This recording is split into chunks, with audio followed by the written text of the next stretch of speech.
Boa noite. Bom, hoje eu vou falar para vocês, tentar trazer um pouquinho dessa conexão da oração e da física quântica, que é uma área que eu ando estudando bastante e também sempre juntando com um pouquinho de antroposofia, que eu sou apaixonado. Então, eu vou começar a minha palestra, primeiramente falando um pouquinho do que é o espírito. Por que a gente ora, o que é o espírito, o que tem a ver o espírito com a física quântica. Eu vou tentar dar algumas ideias para vocês, algumas teorias da física quântica para mostrar a existência do espírito e para mostrar como a gente pode conseguir ativar o nosso espírito e entrar em conexão com o divino. Então, primeiramente, quando a gente fala de espírito, a gente fala da vida. Então, é muito importante esse conceito da vida. Então, se a gente olhar o que é a vida, a gente tem que pensar em alguma coisa muito maior do que apenas um ser vivo. Um ser vivo é um conjunto de células e moléculas que nada mais do que isso. Agora, a vida é muito mais do que isso. A vida, ela é atemporal, a vida é consciência. A vida, ela é, deixa eu colocar para vocês verem, um conjunto de propriedades e qualidades do ser vivo. A vida, ela é não material. Então, quando a gente fala que a vida é consciência, a gente não pode achar que a consciência é uma coisa que vem de uma partezinha lá do nosso cérebro, que a gente produz essa consciência e está tudo bem. A consciência é alguma coisa transcendental, é atemporal. Então, a gente fala que a consciência ela vem do espírito. E quando a gente fala que a consciência vem do espírito, a gente tem que ter em mente que o cérebro é apenas o receptáculo da alma. Olha que bonita essa frase. Então, a gente fala que o ser vivo é apenas um veículo para a atuação do espírito. Bom, indo um pouquinho mais dentro agora da parte quântica da coisa, eu começo a mostrar para vocês que essa teoria com a fórmula de Einstein, né, a gente descobriu que a energia é igual à massa, a energia é igual à matéria, né? E o C, que a gente vê na fórmula, é a constante da luz. Então, a teoria de Einstein ela é válida para todas as velocidades que a gente mede abaixo da constante da luz, abaixo da velocidade da luz. Agora, uma coisa muito especial acontece nessa teoria, que é quando a velocidade ela é superior do que a velocidade da luz. Quando a velocidade ela é quântica, ela é rápida, ela é instantânea, ela é muito maior do que a velocidade da luz. E a gente começa a ir para um lado imaterial do ser humano, um lado imaterial da nossa relação com o divino. E agora eu vou trazer um pouquinho mais, a gente vai adentrando na física quântica, às vezes pode ficar um pouco maçante, mas a gente vai tentando deixar um pouco mais leve e mais fácil de compreender, tá? Então a gente vai entrando um pouquinho mais na física quântica para eu poder falar para vocês o poder e a relação da nossa oração com a física quântica. Então eu vou falar para vocês do experimento da dupla fenda, que mostra o quão poderoso é a gente como observador, a gente como intuidor e com vontade de olhar para um fenômeno, de olhar para alguma coisa, como que a gente modifica isso. Então, os pesquisadores físicos quânticos, eles pegaram uma dupla fenda, então eles colocaram lá duas fendinhas numa placa de metal e no fundo outra placa de metal. E atrás dessas duas fendas eles tinham um atirador de partículas, eles iam emitindo prótons e prótons e prótons e viam o que acontecia do outro lado dessa fenda. E aí eles descobriram que, obviamente, como um próton, né, uma partícula, eles respeitavam essa condição de partícula e batiam lá do outro lado certinho, como duas fendas. Só que a partir do momento que eles colocaram uma câmera, ou seja, um observador, para ver o que estava acontecendo nessa emissão de partícula e o que estava acontecendo passando por essas duas fendas, o próton tomou uma atividade completamente distinta do esperado deles. O esperado deles é que ele continuasse batendo do outro lado como duas fendas normais, como partículas. Só que os prótons eles tomaram uma forma de onda. Então eles começaram a bater do outro lado de uma forma totalmente inesperada. E aí quando eles tiravam a câmera, quando eles tiravam o observador, de novo, tinha a atitude de uma partícula. Agora quando colocavam o observador, aquilo lá tinha uma atitude de uma onda, que não era o esperado. Então a gente começa a ver que o poder de apenas observar um fenômeno e o poder da gente poder colocar a nossa vontade em cima de alguma coisa, de um pensamento e, claro, de uma oração. Mais um. Hoje eu vou trazer três experiências muito interessantes. Então a gente fala da comunicação não local. A comunicação não local foi trazida primeiramente pelo Teorema de Bell, que é basicamente um campo quântico que ele descobriu por meio do teorema dele. É muito interessante se vocês quiserem se aprofundar depois. Mas é que existe todo um campo quântico que nós conseguimos acessar ele infinitamente e indistinguivelmente de qualquer outra coisa. Então, se a gente consegue fazer a comunicação de modo instantâneo, de modo não local, de modo que a gente não precisa respeitar a velocidade da luz, de modo que a gente não precisa respeitar um telefonema, passar lá pelo rádio e ligar para outra pessoa, a gente consegue se comunicar não localmente. Então a gente consegue acessar todo esse campo quântico de forma instantânea, de forma não local. Esse também é um conceito muito legal para a gente que está pensando em oração, porque é um conceito que a gente consegue ver como apenas com uma simples oração a gente consegue acessar esse campo quântico de infinitas possibilidades de forma instantânea, de forma quântica e rápida.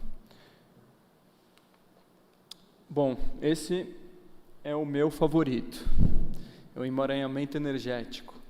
E o emaranhamento energético é muito interessante. Os pesquisadores pegaram duas bolinhas, duas partículas lá no laboratório deles, juntaram essas duas moléculas, duas partículas, e separaram depois. Então ficou uma lá no laboratório e a outra eles colocaram numa caixa especial e foram, acho que era 1 quilômetro de distância dessa outra partícula. E aí eles fizeram um movimento que chama de spin nessa partícula. Então dentro do laboratório eles conseguem de alguma forma movimentar essa partícula no seu eixo, então eles rotacionaram a partícula. E eles observaram a partícula que estava a 1 quilômetro de distância, fazendo exatamente o mesmo movimento de spin. Então eles, por meio de vários experimentos replicados várias e várias vezes, eles puderam eles puderam afirmar que existe sempre um emaranhamento quântico entre as coisas, um emaranhamento de duas coisas que estavam juntas, foram separadas e continuam respondendo da mesma forma. Então, esse eu acho que para mim é o experimento que define muita coisa, que ajuda a gente a pensar em muitas e muitas coisas quando a gente fala de oração, quando a gente fala de conexão com o divino. Porque quando a gente pensa nessa conexão com o divino, a gente pensa que nós somos uma fagulha divina.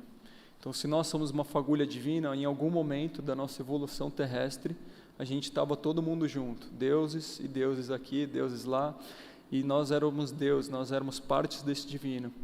E a gente veio aqui para a Terra para ter essa experiência nossa como seres terrenos, para ter essa memória de lembrar o que nós somos.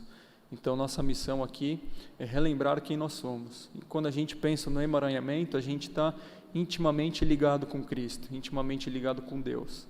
Então, se a gente pensa nessa nossa ligação, que pela física quântica já foi provado que existe um emaranhamento entre as coisas, então todos nós aqui na sua casa, por isso que as transmissões elas funcionam muito bem, porque todos nós estamos emaranhados de alguma coisa.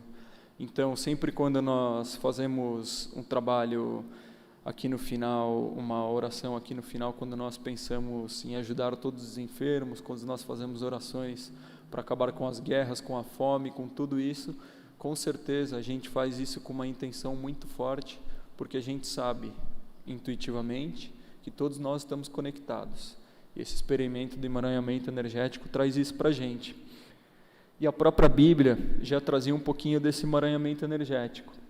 Ele falava, nesse capítulo 1 de João, ele descreve, que no princípio era o Verbo, e o Verbo estava com Deus, e o Verbo era Deus. Então, no princípio, éramos todos deuses, era tudo Deus. Tá? E aqui, em Romanos capítulo 8, no versículo 11, ele coloca: e se o Espírito daquele que dentre os mortos ressuscitou a Jesus habita em vós, habita em cada um de nós, aquele que dentre os mortos ressuscitou a Cristo também vivificará os vossos corpos mortais, pelo seu Espírito que em vós habita. Então, sempre na Bíblia tem várias descrições, várias, mostrando que o Espírito de Deus, o Espírito de Cristo, habita em todos nós. Então, isso é mais uma prova de que nós temos um contato direto Com o Espírito Divino, nós temos contato direto com Deus e com o Espírito Santo.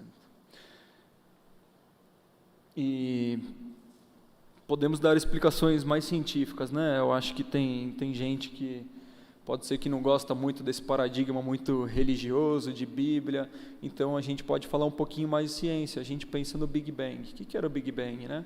Era uma grande molécula, um grande compilado ali de partículas e moléculas juntas no espaço, que por algum motivo aquilo se expandiu, aquilo explodiu, foi um Big Bang, e foi ali construindo a expansão do espaço, foi construindo toda a vida no universo como a gente conhece hoje. Então, se a gente aceita uma das teorias mais aceitas hoje em dia pelo meio científico da criação da Terra, e a gente relaciona com o emaranhamento energético, a gente consegue ver que lá no princípio era todos um. A gente era um com o divino, a gente era um com o espaço, a gente era um como uma molécula no espaço que foi se expandindo por meio do Big Bang. Então a gente consegue ver que nós éramos todos ligados anteriormente, e com certeza eu vou mostrar para vocês como que a gente pode voltar a se ligar aos pouquinhos por meio da oração. Agora a gente vai para uma outra parte muito interessante da palestra que eu preparei para vocês, que é uma forma que eu achei muito útil e muito fidedigna, isso tudo que eu acabei de falar para vocês, uma forma um pouquinho mais prática de como a gente consegue essa conexão com o divino, como que a gente consegue, por meio da oração, se conectar com o divino. Só que para isso a gente tem que entender alguns princípios um pouquinho mais básicos do que é o ser humano. E aí eu trouxe um triângulo. Você deve estar perguntando o que tem um triângulo ali, né? Bom, pela antroposofia, o ser humano é isso daqui. O ser humano é um ser que pensa, é um ser que sente, é um ser que age, que atua no mundo com a sua vontade, com o seu querer. Então, se a gente pensa que, primeiro, para a gente ter essa conexão com o divino, a gente precisa ter essa conexão com nós mesmos. Então, nós precisamos estar equilibrado entre o nosso pensar, o sentir e o querer, para a gente ter essa conexão com o divino. E quando a gente pensa no pensar, o sentir e o querer, a gente não pode deixar outra tríade, outra trindade de fora, que seria o Pai, do Filho e o Espírito Santo. Então, nós carregamos em nós mesmos o Pai, o Filho e o Espírito Santo. Nós carregamos o pensar, o sentir e o querer. Nós carregamos o nosso corpo, a nossa alma e o nosso espírito. E isso é muito importante a gente ter em mente quando a gente está no momento de oração, no momento de conexão, porque a gente tem que ter em mente que nós somos seres espirituais encarnados aqui na Terra para relembrar a nossa missão. Então nós somos seres espirituais que a todo tempo temos o nosso espírito tentando conhecer o nosso corpo, e temos o nosso corpo tentando conhecer a nossa alma, e nossa alma tentando conhecer o nosso espírito. Então nós temos aqui várias missões. É para isso que eu acho que o paradigma da reencarnação funciona tão bem. Nós temos todos uma roda kármica individual nossa, nós temos todos um caminho individual nosso, que nós podemos conectar a esse princípio, a essa tríade divina que nós temos em nós. Então é sempre uma motivação, é sempre uma missão que nós temos do nosso corpo de conhecer a nossa alma. Então, em diversos propósitos da nossa vida, diversos caminhos, é sempre levando a esse conhecimento dessa tríade, para a gente voltar na nossa divindade única. Então, é muito importante a gente ter em mente que nós somos esses seres espirituais, com o nosso espírito, e nós somos corpo e alma. Então, a gente tem que sempre ter alinhado o nosso pensar, o nosso sentir e o nosso querer. Então, caminhando um pouquinho mais para o final, quem sabe dá tempo acho que dá bastante tempo de eu fazer uma meditação no final ainda, para a gente colocar um pouquinho em prática esses conceitos que eu trouxe para vocês, tá? Então, por que a gente ora, né? Por que nós oramos? Bom, como eu falei no último slide, né? A gente está todo tempo, o espírito tentando conhecer o nosso corpo. Então, a gente está todo tempo querendo conhecer o divino dentro de nós. Então esse é o poder da oração, é por isso que a gente ora. A gente ora para relembrar quem nós somos, a gente ora para relembrar o ser espiritual divino que a gente é. E a gente ora para equilibrar nosso corpo, nossa mente e nosso espírito, nossa alma e nosso espírito, tá? Agora, como que a gente coloca isso daí em prática? Como que a gente pode fazer uma oração de acordo com todos esses conceitos de física quântica, com todos esses conceitos de corpo, de mente e de espírito? Porque se a gente parar para pensar, a gente pode ter uma comunicação não local com o divino, a gente pode acessar esse campo quântico de forma muito rápida, de forma instantânea. E como nós todos estamos emaranhados com o divino, a gente tem esse acesso direto a ele. Então a gente tem todos esses conceitos quânticos prontos para a gente usar eles na nossa prática. Só que primeiro, para a gente começar a usar eles, a gente tem que alinhar a nossa tríade divina que temos em nós. Bom, então aqui eu tenho um passo a passo bem simples, parece ser simples, mas na prática é difícil. São poucas palavras ali, mas na prática é difícil. Então primeiro a gente tem que criar essa ligação com o divino. Primeiro no passo zero, na verdade, a gente tem que alinhar o que a gente quer. Não adianta a gente falar assim, eu vou orar agora, eu vou orar para acabar a guerra na Palestina. Então a minha vontade de acabar com a guerra lá na Palestina. E aí eu vou pensar, eu fico na dúvida do meu pensar, eu falo, putz, será que a guerra na Palestina vai acabar? Será que não vai acabar? Aí você tem aquele sentimento que você não define muito bem, se é um sentimento de amor, se é um sentimento de repulsa pela guerra, se é um sentimento... Então, primeiramente, a gente tem que se alinhar. Quando a gente vai sentar para orar, sentar para meditar, a gente tem que alinhar o nosso pensar, o nosso sentir e o nosso querer. E para isso, a gente primeiro se liga. Então, depois que a gente fez essa mentalização do que a gente quer, a gente se liga com o divino, porque a gente está emaranhado quanticamente falando com esse divino. Então a gente pensa no divino, a gente fecha os olhos, a gente medita sobre ele, a gente medita na imagem de Jesus. E aí a gente consegue impor a nossa intenção na oração. E aí fica muito mais simples e muito mais fácil da gente colocar a intenção nessa oração, a intenção do que a gente quer manifestar. A intenção do que a gente quer manifestar. E o terceiro passo não é um passo muito consciente, eu diria. Eu acho que é um passo mais inconsciente, mas que acontece de fato. Quando a gente se liga com o divino, quando a gente tem essa intenção clara, essa intenção que está na nossa vontade, a intenção que está no nosso sentimento e a intenção que está no nosso pensamento, a gente consegue acessar esse campo quântico por meio dessa comunicação não local. E a gente consegue o colapso quântico, a gente consegue o salto quântico e consegue manifestação. A gente fala muito aqui na casa do Ho Oponopono. O Ho Oponopono acho que é uma ferramenta incrível, uma ferramenta que a gente tem que usar mesmo, que é muito bom a gente usar, porque ela consegue justamente acessar esse campo quântico, essa comunicação não local, esse campo quântico e consegue tirar de lá o que a gente está sentindo. Só que para isso, vocês podem perceber, a gente pode fazer o Ho Oponopono aqui somente com as palavras, eu sinto muito, por favor me perdoe, eu te amo, eu sou grato. A gente pode só falar as palavras. Vai funcionar? Vai. Claro que funciona, as palavras têm força. Mas agora, se a gente alinhar o sentimento junto a tudo isso, fica muito mais fácil, fica muito mais fluido e fica muito mais forte. O Ho Oponopono, ele fica muito mais... intenso e ele fica muito melhor, ele funciona, os resultados são muito melhores. Então a próxima vez, uma dica um pouquinho mais prática, a próxima vez quando a gente fizer um Ho Oponopono, vocês fizerem um Ho Oponopono, é sempre importante a gente ter em mente isso. Então é sempre importante pegar aquele sentimento, putz, aconteceu um estresse na minha família, aconteceu uma briga, alguma coisa que me tirou do sério, alguma coisa que eu não consigo lidar muito bem, e vem aquele sentimento de angústia, aquele sentimento de amargura, aquele sentimento que você quer tirar de você. Então, nesse exato momento, você prende esse sentimento, você fecha o olho, se foca nesse sentimento, se foca em toda a situação, em todas as pessoas que estavam relacionadas com esse sentimento, com essa situação que você viveu. Então, você começa a alinhar o seu pensamento, você pensa nas pessoas que estavam ali nessa situação, você alinha o seu sentimento do que você estava sentindo naquele momento, e você coloca a sua vontade em prol de curar aquilo. Então você fala, putz, agora eu vou fazer um Ho Oponopono para poder limpar isso. e você faz um Ho Oponopono perdoando aquela pessoa. Então, eu sinto muito por ter feito isso, isso, isso. Você vai pensando sobre isso. Por favor, me perdoe, eu não queria ter feito isso, isso, isso.